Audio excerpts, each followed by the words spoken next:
Peanuts is a cartoon franchise that truly stands alone. Debuting as a newspaper comic strip in 1950 by Charles Schultz, Peanuts follows a young boy named Charlie Brown and his beagle Snoopy going through the challenges of everyday life, alongside their wide stable of friends. The strip ran for 50 years before Schultz's retirement, and during that time, went on to spawn numerous television series, specials, stage plays, and feature films, and continues to have an impressive generational reach. Children are often amused by the physical antics and sarcastic remarks between characters, while adults are able to appreciate the layered humor and introspection of the complex mental and emotional turmoils that befall the kids on a daily basis. If there's one statement to be made about Peanuts, it's that it never shied away from evocative issues. Rather than avoid sensitive subjects, it faced them head on, with thoughtful reverence and an understated dignity. Whether dealing with feelings of self-worth or coping with personal failure, Schultz's invented universe could be difficult to live in at times, but in turn, made our world immeasurably better. Of the challenging topics the series had addressed in its lifetime, none may have carried as heavy a weight as 1990's half-hour television special, Why, Charlie Brown, Why?, where the gang discovers one of their classmates has been diagnosed with cancer. The idea for the story is one of the few that came from an outside source. In 1985, a registered nurse at Stanford Children's Hospital named Sylvia Cook sent a letter to Schultz, requesting for him to create a Peanuts short revolving around the concept of childhood cancer. If any cartoon were equipped to deal with this delicate matter, Peanuts does seem like the best candidate to speak to such an acute theme. But how would it go about approaching it? The specials did have their moments of lightheartedness, but with the property's propensity of taking a somber tone in dealing with tragedy, compounded with something as serious as cancer, balancing a realistic portrayal of the illness without devastating viewers would be a near impossible task. But with Schultz at the helm, there was always potential for something extraordinary. So did the legendary artist and writer concoct a story that was able to pay worthy tribute to the bravery of the children stricken with this illness? Or was it a valiant effort that ultimately was too big for an animated telling? Let's see if we can find an answer to these questions when we look at Why, Charlie Brown, Why?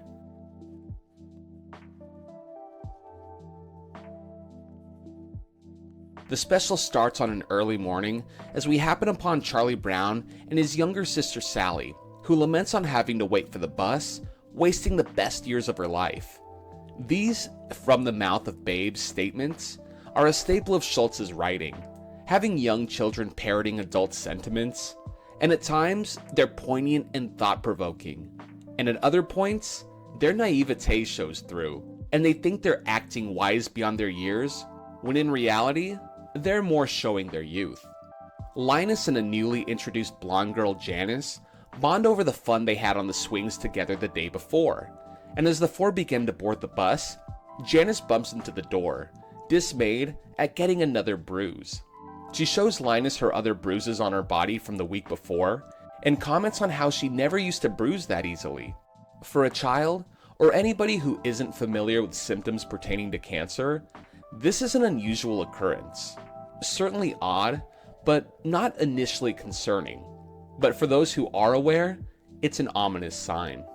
They arrive at school, and Linus offers to push Janice on the swing, but she declines, citing that she isn't feeling well.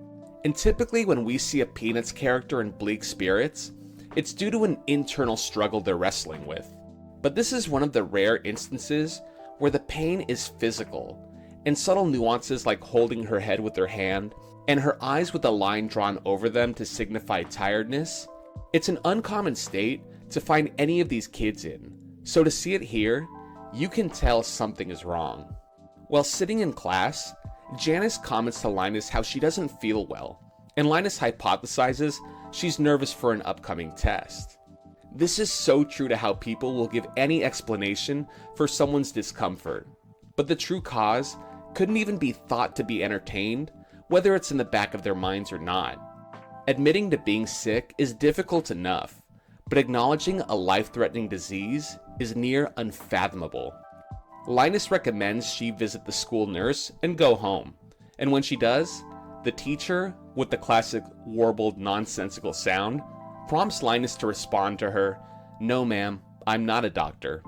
Which tickles me that based off of Linus's response, the teacher asked him something so sarcastic. 3 days go by, and Janice has still not returned to school, and the teacher informs the class that her fever has put her in the hospital. Charlie Brown suggests to Linus they visit her in the hospital, which is such a basic courtesy, but one that also feels very mature for the two boys. They walk down the hospital halls towards the children's wing, and Linus says, "The most scary words in the world are 'the doctor will see you now.' Go down the hall and turn to the right. When somebody tells you to do that, you know you're really in trouble." It's another one of those moments where Schultz exhibits his brand of adult observational humor, acting as both a warning for him and Charlie Brown, but also a way to make light of the situation they're about to enter into. Sitting in bed, Janice reveals that it's not just a fever that sent her to the hospital, but that she also has been diagnosed with cancer. Of all the ways to come out with it, it's not done in some dramatic, world-halting speech. She just says it, with no prefacing to cushion the blow. She's very brave, for the simple fact that she's willing to discuss what she's going through as she's going through it. And talk about it she does. She elaborates that the doctors performed tests on her and discovered she has leukemia, to which Charlie Brown asks if she's going to die. Linus chastises him for his morbid question, but in fairness, when somebody hears news like that, that's the first question that jumps to mind. It's human nature to be curious. Is there a cure? Is there anything that can be done? It may not be the most tactful way to show his concern, but shocking news doesn't always lead to the most composed reaction, and it's completely understandable. Linus is having a hard time dealing with the news, saying maybe the doctors are wrong, which again is a natural response to this conversation, hoping that more tests will prove they're mistaken and maybe the results will change. It's a conversation that has persisted with families for decades and never gets easier. She continues on, telling how she took a blood test by having her finger pricked, looked at her blood through a microscope, had a bone marrow test, which involves sticking a needle in her side into the bone, had x-rays taken, and is hooked up to an IV, which is how she gets her chemotherapy. This is the most succinct description of cancer treatment I've ever heard. It's so concisely explained what the procedures are and what each one does. Of course, nothing can prepare someone for the reality of what's to come, but what this does, in addition to being informative, is it makes the whole ordeal feel a little less scary, and that shouldn't be downplayed in the slightest. Her temperament is one of understanding and patience with the boys and her circumstance. The way she describes the process of her treatment and how she says she isn't going through all these tests for nothing, she's such an inspiration and is quickly becoming one of my favorite Peanuts characters. A nurse comes in to give Janice another shot and tells the boys they must leave the room. And to this, they go into the waiting room and come back in as soon as it's over, which I really liked. They could have used that as an excuse to go home, but the fact that they stayed is really heartwarming. Janice tells them it'll be a while until she fully recovers, but she will swing on those swings, and Linus will push her once more. It's a nice sentiment to set plans, showing that she believes in herself to heal, and it gives hope to an otherwise tense ordeal. Charlie Brown and Linus leave and walk past the hospital cafeteria, and Snoopy walks by them in scrubs with a big tray of treats. Throughout the movie, Snoopy has appeared multiple times. He doesn't have any major side story, showing up only at the end of scenes and doing something silly. Normally, Snoopy's adventures are a fun distraction or their own excursions entirely. But here, they serve a purpose in bringing levity to the story.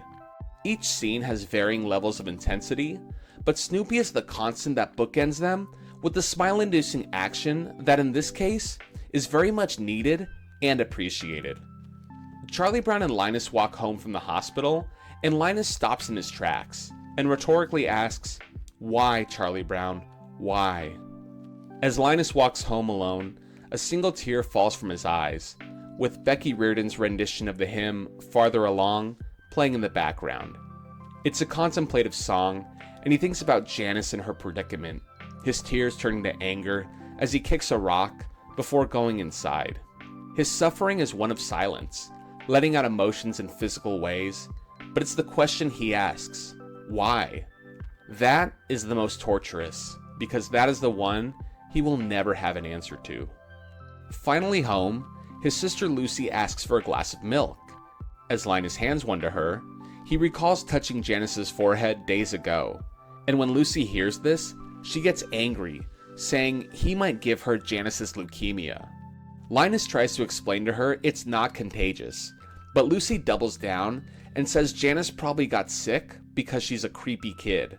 And Linus retorts that she didn't get cancer from anything she did, before he walks away. It's an unfortunately all too real misconception people have about sicknesses in general. But Linus sticking up for Janice is a noble action and an important stance to take against misinformation. Winter comes with Charlie Brown, Sally, and Linus at the bus stop, and who joins them but Janice, now sporting a pink hat, but her locks of blonde hair gone. She says she's feeling good, and Linus, perhaps in his own way coping with her illness, says that he'll push her on the swings again once spring rolls around. As they walk through the schoolyard, a kid begins making fun of Janice's hat and knocks it off, then teases her about her baldness. And she's so embarrassed, she can't do anything but cry into her hands while he laughs at her.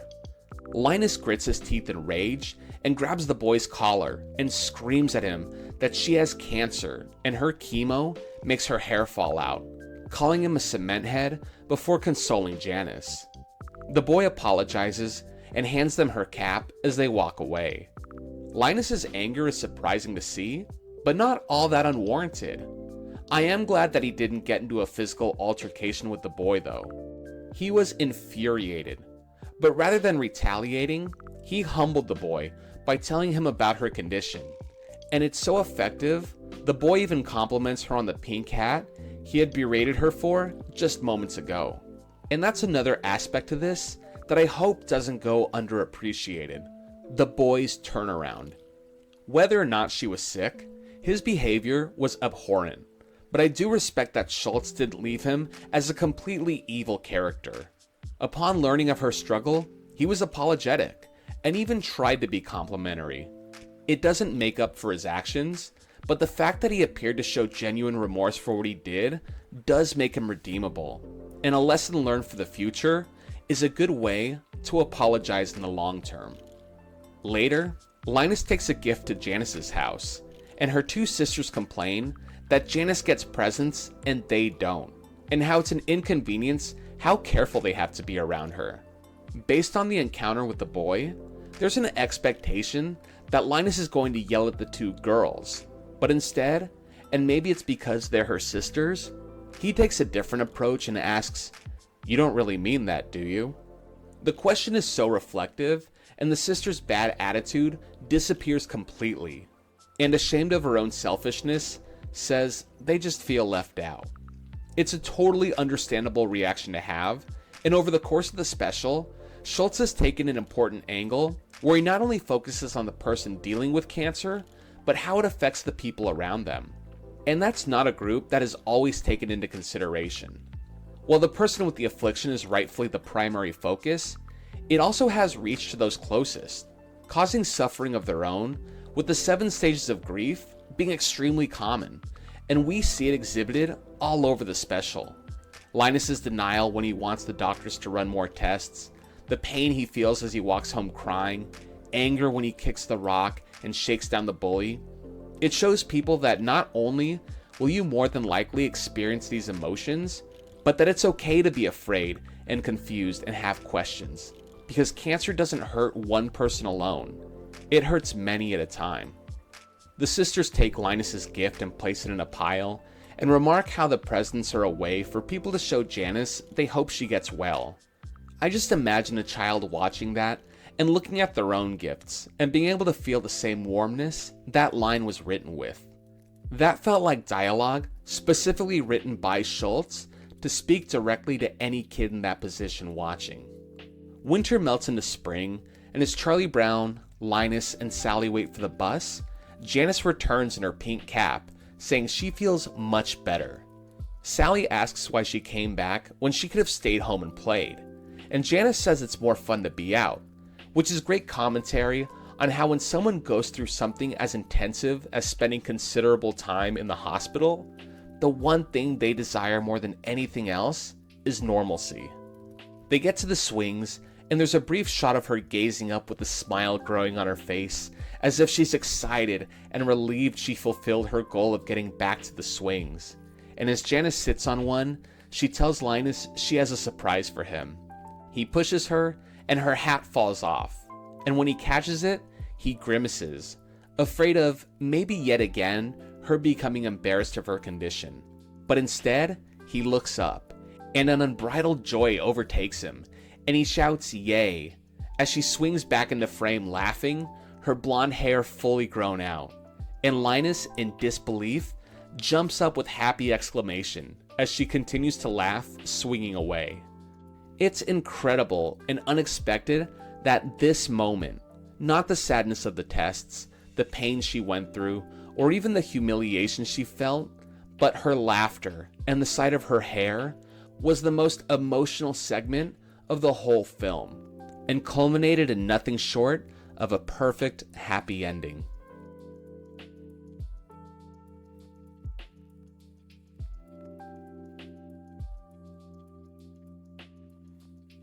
Why Charlie Brown Why has created a quiet but proud legacy for itself.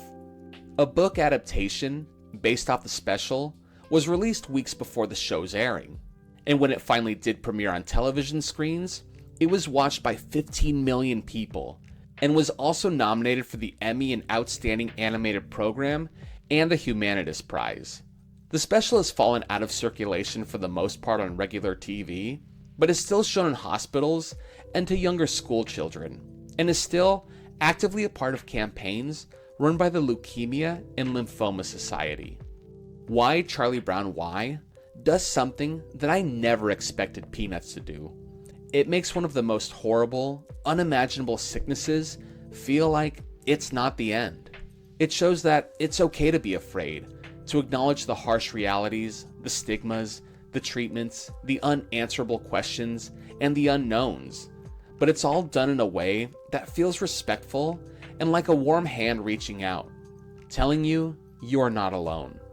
Schultz did an exceptional job, and I can't imagine any cartoon then or now that could capture these real-world feelings through an animated lens in the way Peanuts did.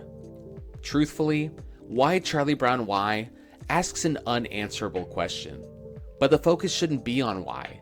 It should be on who, which are the children going through this every day, and the loved ones who offer them their constant support. And as long as there are people driven to find an explanation, maybe one day we'll never have to ask why again.